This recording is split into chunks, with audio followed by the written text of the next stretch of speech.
नमस्कार दोस्तों, मैं हूं आपके साथ प्राची कुमारी। देश दुनिया की तमाम खबरें जानने के लिए मेरे साथ बने रहिए आरपी समाचार पर, जहां लिखेंगे खबर सच। नमस्कार, आप देख रहे हैं आरपीएस समाचार। मैं हूं आपके साथ रघुनाथ प्रसाद शास्त्री। नजर डालते हैं आज की 10 बड़ी खबरों पर। सबसे पहले हम शुरुआत करेंगे राष्ट्रीय राजधानी दिल्ली से। ड्यूटी पॉइंट से लापता 24 पुलिस वालों पर एक्शन। आपको बता दें, ईद के मौके पर सौहार्द का माहौल बना रहे और शरारती तत्व कुछ गड़बड़ी पैदा न कर सके, इसके लिए दिल्ली पुलिस अफसरों ने अतिरिक्त चौकसी के पुख्ता बंदोबस्त किए थे।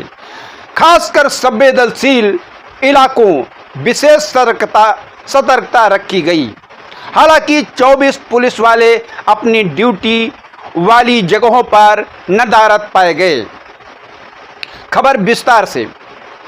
ईद के मौके पर अरेंजमेंट ड्यूटी पर लापरवाही बरतने के आरोप में थर्ड के 50 से अधिक पुलिस कर्मियों पर एक्शन हुआ। ड्यूटी पॉइंट से बिना बताए गायब होने पर अब्सेंट भी घोषित किया गया। यह कार्रवाई मंगलवार शाम को आला अफसरों ने की। पुलिस अधिकारी ने इस बाबत बताया कि 500 से अधिक अरेंजमेंट पर थे।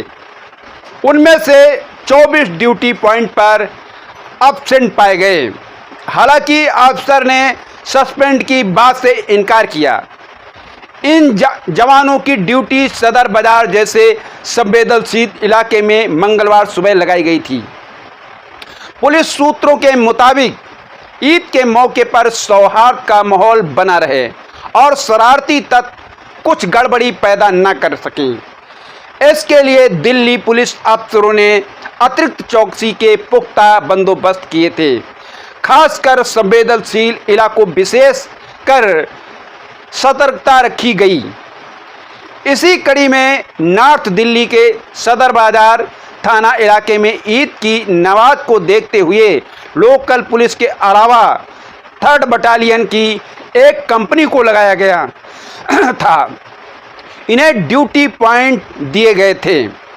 सूत्रों ने बताया, मंगलवार सुबह 5 बजे से जवानों की ड्यूटी थी। ईद की नमाज होने के बाद जब आला अफसरों ने पॉइंट चेक किए तो इनमें 5-6 पुलिसकर्मियों को छोड़कर अधिकतर जवान नदारद पाए गए। सेंसिटिव पॉइंट पर लापरवाही को आला अफसरों ने गंभीरता से लिया। लोकल पुलिस ने अपने वहां अरेंजमेंट ड्यूटी की रिपोर्ट बनाकर अफसरों को सौंप दी। मंगलवार शाम को 24 पुलिस कर्मियों को अब्सेंट पाए जाने पर एक्शन लिया गया। ब्यूरो रिपोर्ट, नई दिल्ली। एक बड़ी खबर आ रही है मुंबई से। मुंबई में आकर्षण का केंद्र बना ये पुष्प। आपको बता दें कि मुंबई में पेड़ों पर लदे बैंगनी, लाल, गुलाबी, मनभावन राज्य पुष्प तामहर जगह जगह अपनी छटा बिखेर रहे हैं। अपने आकर्षक रंगों के कारण मनोहारी दिखाने वाला यह फूल को मुंबई में विभिन्न स्थानों पर आसानी से देखा जा सकता है। बैंगनी और अन्य रंगों से सजे ताम्र वृक्ष के फूल बहुत ही मनमोहक होते हैं। मुंबई में 6568 ताम्र के पेड़ हैं और सभी वर्तमान में फूलों से लदे हुए हैं। मुंबई में इस साल की गर्मी भीषण रही है और उस चिलचिलाती धूप में मुंबई के विभिन्न सड़कों और पार्कों पर लगाए गए फूल आंखों को अलग अलग राहत दे रहे हैं। गर्मियों में प्लास, गुलमोहर, ढाक, बोगनविलिया, बसंत रानी जैसे कई पेड़ खिलते हैं। उसी में एक हिंदी में ताम्र फूल को जारुल के नाम से जाना जाता है। जारुल के भी 6,568 वृक्ष। बीएमसी उद्यान विभाग के अनुसार मुंबई में 29 लाख से अधिक पेड़ हैं, जिनमें बड़ी संख्या में विभिन्न देसी प्रजातियां शामिल हैं। इसमें जारुल के भी 6,568 वृक्ष शामिल हैं। इसे शहर के विभिन्न हिस्सों में तामड़ पे देखे जा सकते हैं। मुंबई बीएमसी मुख्यालय के सामने भी तामड़ की खूबसूरती देखी जा सकती है। नेप्यासी रोड पर 30 तामड़ के पेड़ हैं। ग्रांट रोड स्टेशन से निकलने के कुछ दूर बाद ही तामड़ के खिले हुए पेड़ बरबस लोगों का ध्यान अपनी ओर आकर्षित कर रहे हैं। बीएमसी उद्यान विभाग के अधीक्षक जितेंद्र परदेसी ने बताया कि तामड़ के फूलों में 6 से 7 नाजुक पंखुड़ियां होती हैं। तामड़ वृक्ष की, जिसे क्वीन ऑफ क्रेप मार्टल भी कहा जाता है, यह औषधि पेड़ भी है। इस पेड़ की पत्तियों और फल छाल को मधुमेह के उपचार में कारगर माना जाता है। बुखार होने पर मरीज को इसका अर्क देने पर ठीक हो जाता है। इस पेड़ की लकड़ी बहुत टिकाऊ, मजबूत, चमकदार लाल रंग की होती है। लकड़ी पर खारे पानी का कोई प्रभाव नहीं पड़ता है, इसलिए इसकी लकड़ी का उपयोग जहाज निर्माण के लिए किया जाता है। यह लकड़ी सड़ती ही नहीं है, इस पर नक्काशी भी बनाई जा सकती है। Bureau report, Mumbai. एक बड़ी खबर आ रही है उत्तर प्रदेश के ललितपुर से। 4 लड़कों की हवस की शिकार नाबालिग थाने पहुंची तो एसएचओ ने किया रेप। सिर्फ एक गिरफ्तार, आरोपी थानेदार फरार। आपको बता दें, 22 अप्रैल को एक नाबालिग से दुष्कर्म के मामले में बड़ा एक्शन हुआ है। यह मामला ललितपुर के पाली थाना का बताया जा रहा है। मानवता को शर्मसार करते हुए सामूहिक दुष्कर्म पीड़िता का थाना प्रभारी ने भी अपनी हवस का शिकार बना लिया, जिसके बाद पीड़िता एसपी कार्यालय पहुंची और रो रो कर अपने साथ हुई दुष्कर्म के बारे में बताया। अब इस मामले में ललितपुर के एसपी निखिल पाठक बड़ी कार्रवाई की। इस मामले में एक आरोपी को गिरफ्तार किया गया, जबकि थाने के एसएचओ को निलंबित कर दिया गया है। एसपी ने दी जानकारी। नाबालिग पीड़िता के बयान पर एसपी निखिल पाठक ने आरोपी एसएचओ को लाइन हाजिर करने के बाद केस दर्ज करने का आदेश दिया था। इस मामले में एसएचओ, पीड़िता की मौसी और 4 अन्य लोगों के खिलाफ केस दर्ज किया गया। इस मामले में जानकारी देते हुए ललितपुर एसपी ने बताया कि एक नाबालिग ने 22 अप्रैल को 4 लड़कों पर दुष्कर्म का आरोप लगाया है। जब उसे थाने लाया गया तो एसएचओ ने उसके साथ फिर से दुष्कर्म किया। इस मामले में एसएचओ समेत 6 आरोपियों के खिलाफ केस दर्ज किया गया। एक आरोपी को पकड़ा गया, जबकि आरोपी एसएचओ को निलंबित कर दिया गया। मां के बयान पर हुआ केस। इस मामले में एसपी ने तत्काल कार्रवाई करते हुए पाली थाना के एसएचओ तिलकधारी सरोज को पहले लाइन हाजिर किया, उसके बाद 6 आरोपियों के खिलाफ केस दर्ज करने का आदेश दिया। इस मामले में पीड़िता की मां के बयान पर केस दर्ज किया गया था, जिसमें पीड़िता की मां ने बताया था कि उसकी नाबालिग पुत्री को 4 लोग भोपाल ले गए, उस दौरान उसके साथ रेप किया। 26 अप्रैल को आरोपियों ने नाबालिग को थाने में दरोगा के पास छोड़ दिया।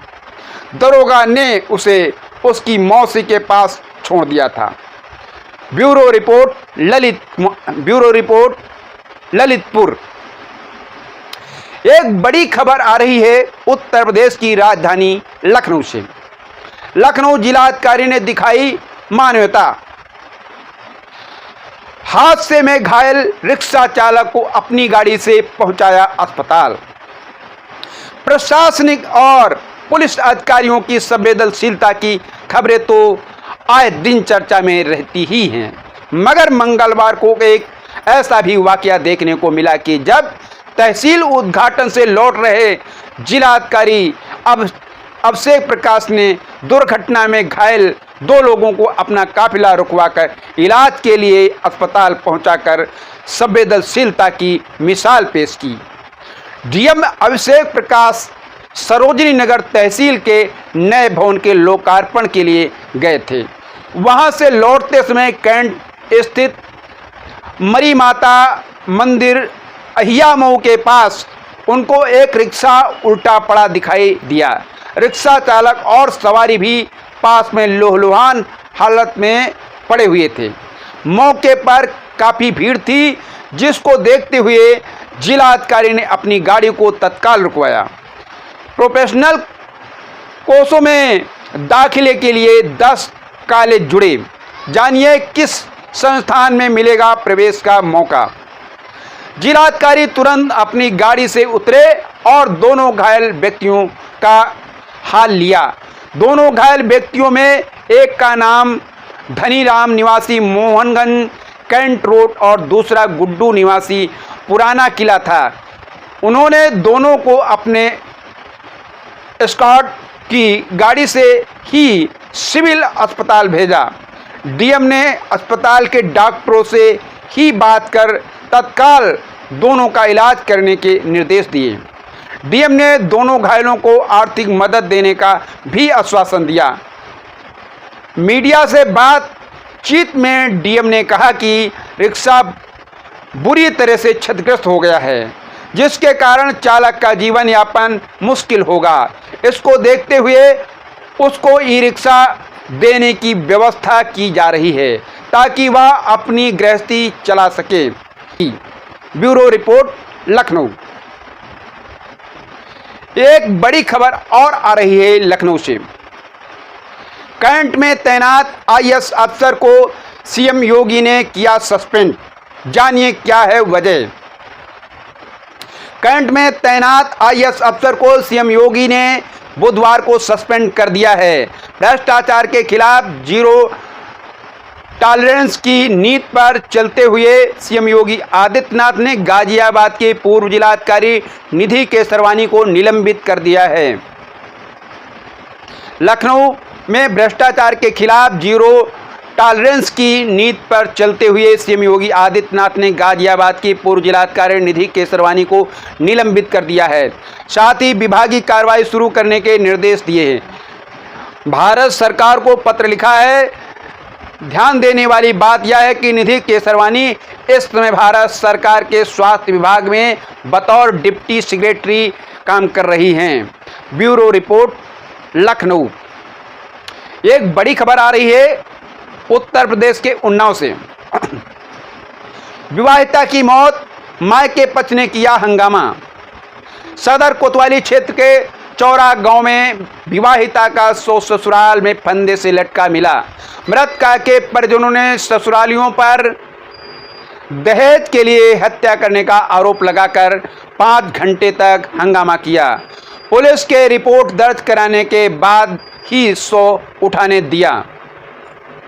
कोतवाली क्षेत्र के अंतर्गत मगरवाड़ा चौकी क्षेत्र के जगत खेड़ा निवासी रामविलास ने 1 साल पहले बेटी सविता 23 वर्षीय का विवाह चौरा गांव निवासी राहुल से किया था। मंगलवार को ससुराल में सविता का शव दुपट्टे के सहारे पंखे से लटकता मिला। मृतका के पिता रामविलास व मां नन्हक्की ने बताया कि मंगलवार दोपहर 1 बजे दामाद राहुल ने सविता के फांसी लगाने की सूचना दी थी। मौके पर पहुंचे तो ससुराली भाग गए थे। बेटी सविता का शव फंदे से लटका देख मायके पक्ष के लोगों का आक्रोश फूट पड़ा। उन्होंने दहेज में 2 लाख रुपए व बुलेट न देने पर बेटी की हत्या कर शव लटकाने का आरोप लगाकर हंगामा शुरू किया। सड़क पर जाम का प्रयास किया। मौके पर पहुंचे सीओ आशुतोष कुमार व कोतवाल ओपी राय ने शव पोस्टमार्टम के लिए भेजने की कोशिश की तो परिजन ससुरालियों पर रिपोर्ट दर्ज करने की गिरफ्तारी के बाद ही शव देने की बात पर अड़ गए। पुलिस ने भाई दीपू की तहरीर पर मृतका के पति राहुल, ससुर मिश्रीलाल, ननद सालू व 4 अज्ञात लोगों पर दहेज हत्या की धारा में रिपोर्ट दर्ज की। इसके बाद पुलिस ने शव पोस्टमार्टम के लिए भेजा। ग्रामीणों में आत्महत्या की चर्चा। हंगामा कर रहे मां के पक्ष के बीच गांव के कुछ लोगों में चर्चा रही कि सोमवार को सविता की बड़ी बहन ममता के 3 वर्षीय बेटे आदर्श का मुंडन था। मुंडन में सविता को भी पहुंचना था, पर राहुल उसे लेकर नहीं आया। इसी बात को लेकर सविता व राहुल में विवाद हुआ था, जिससे आहत होकर सविता ने फंदे से लटककर जान दे दी। Bureau report Unnao. एक और बड़ी खबर है उन्नाव से बीती दिन की। अक्षय तृतीया पर की जेवर खरीद किया शगुन। अक्षय तृतीया पर सराफा बाजार में रौनक रही। हालांकि महंगाई होने के कारण लोगों ने हल्के जेवर खरीदकर रस्म निभाई।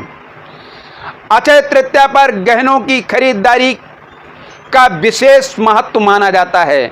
मान्यता है कि इस पर्व पर जेवर खरीदने से सुहाग और धन धान्य अक्षय रहता है। मंगलवार को लोगों ने मंदिरों में पूजा कर खुशहाली और आरोग्य होने की कामना की। इसके बाद जेवरों की खरीदारी की। सोना और चांदी महंगी होने से बिक्री पर थोड़ा असर पड़ा। शराब वेद प्रकाश व राजेश गुप्ता ने बताया कि महिलाओं ने चांदी की पायल, बिछिया, कील, हल्की बाली खरीदकर रस्म निभाई। जिले में अक्षय तृतीया पर 1 करोड़ के व्यापार की उम्मीद जताई गई है। Bureau report Unnao. एक बड़ी खबर है उत्तर प्रदेश के प्रतापगढ़ से। 4 साल की बच्ची कुएं में मिली, सौतेली मां पर हत्या का आरोप। बताया जा रहा है कि बच्ची मंगलवार की शाम से ही लापता थी। परिवार के लोग उसकी खोजबीन कर रहे थे। बुधवार की सुबह कुएं में लाश दिखने पर लोगों ने पुलिस को सूचना दी। पड़ोसियों का कहना है कि मंगलवार की शाम को पापा बचाओ की आवाज़ सुनाई तो दे रही थी, लेकिन लोगों ने उस पर विशेष ध्यान नहीं दिया। खबर विस्तार से। कुंडा कोतवाली के रजनपुर मोहल्ले में 4 वर्षीय बच्ची का शव कुएं में मिलने से सनसनी फैल गई। सौतेली मां पर बच्ची की गला घोंटकर हत्या और शव को कुएं फेंकने का आरोप लगाया जा रहा है। हालांकि घटना के संबंध में कोई तहरीर थाने में नहीं दी गई है। पुलिस ने शव को कब्जे में लेकर पोस्टमार्टम के लिए भेज दिया है। बताया जा रहा है कि बच्ची मंगलवार की शाम से लापता थी। परिवार के लोग उसकी खोजबीन कर रहे थे। बुधवार की सुबह कुएं में लाश दिखने पर लोगों ने पुलिस को सूचना दी। पड़ोसियों का कहना है कि मंगलवार की शाम को पापा बचाओ की आवाज़ सुनाई दे रही थी, लेकिन लोगों ने उस पर विशेष ध्यान नहीं दिया।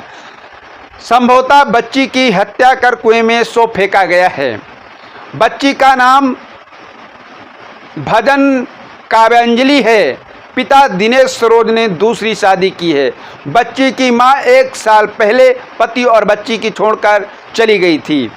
इसके बाद युवक ने शांति नाम की एक महिला से शादी कर ली थी। Bureau report Pratapgarh. एक बड़ी खबर आ रही है उत्तर प्रदेश के इटावा से। आगरा लखनऊ एक्सप्रेसवे पर बड़ा हादसा। पर्यटकों से भरी बस कंटेनर से टकराई, 2 की मौत, 1 दर्जन से अधिक घायल। जानकारी के मुताबिक कर्नाटक से 50 पर्यटकों को लेकर वाराणसी जा रही स्लीपर बस इटावा के पास हादसे की शिकार हो गई। दुर्घटना की सूचना मिलते ही पुलिस और प्रशासन के कई अधिकारी मौके पर पहुंच गए और घायलों को अस्पताल पहुंचाया गया। पुलिस के मुताबिक 2 लोगों की मौत हो गई। घटना तड़के 3 बजे के आसपास की बताई जा रही है, जब सभी यात्री गहरी नींद में सो रहे थे। आगरा लखनऊ एक्सप्रेसवे पर बुधवार सुबह तड़के पर्यटकों से भरी बस की टक्कर कंटेनर से हो गई।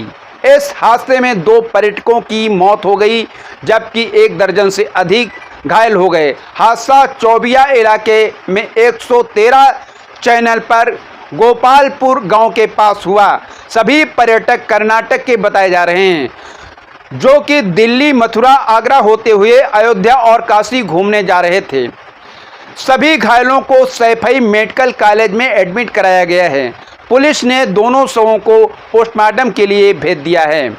जानकारी के मुताबिक कर्नाटक से 50 पर्यटकों को लेकर वाराणसी जा रही स्लीपर बस इटावा के पास हादसे का शिकार हो गई। दुर्घटना की सूचना मिलते ही पुलिस और प्रशासन के कई अधिकारी मौके पर पहुंच गए और घायलों को अस्पताल पहुंचाया गया। पुलिस के मुताबिक 2 लोगों की मौत हो गई। घटना तड़के 3 बजे के आसपास की बताई जा रही है, जब सभी यात्री गहरी नींद में सो रहे थे। सीएम योगी ने हादसे पर गहरा दुख जताया है।